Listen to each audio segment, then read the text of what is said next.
Хозяин выгнал из дому собаку, не нужен стал состарившийся пес. Бывало чутель, что пес сразу в драку исправно службу по охране нес. Теперь больной состарившийся друже, слепой, хворый, старый, без зубов, он другу стал не нужен. Тот выгнал, пнув его, бывай здоров. Тот выгнал, пнув его, бывай здоров. И пес пошел туда, где волки жили. К собратьям он ведь тоже из волков. Те хоть голодные, но им не закусили, лишь только расспросили, кто таков.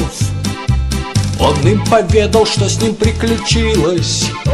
Мол, пес сторожевой забыл барбос, что старостью у друга впал в немилость. Хоть верой и правдой столько лет всем псу под хвост. Хоть верой и правдой столько лет всем псу под хвост.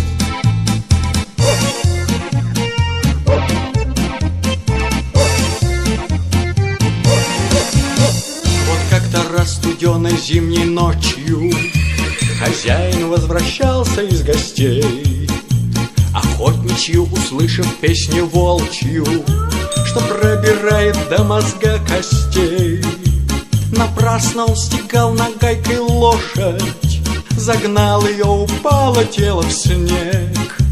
Тут волки подошли, собака тоже.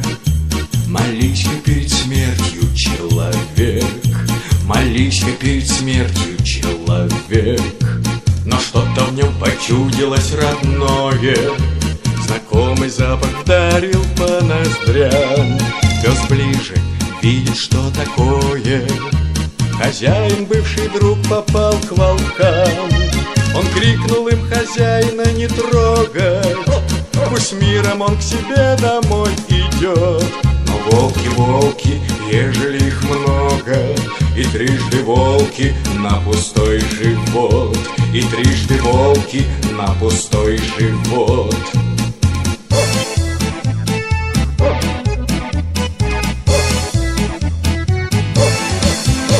Он столько силы бросил в эту драку, он так их рвал, металл, остервенясь, что стая плюнула на старую собаку и с миром восвоясь убралась. А пес к хозяину подполз, уткнулся мордой и, умирая, все в глаза глядел, как будто говорил, мол, я не гордый тем, что я друга от беды спасти сумел, тем, что я друга от беды спасти сумел, тем, что я друга от беды спасти сумел.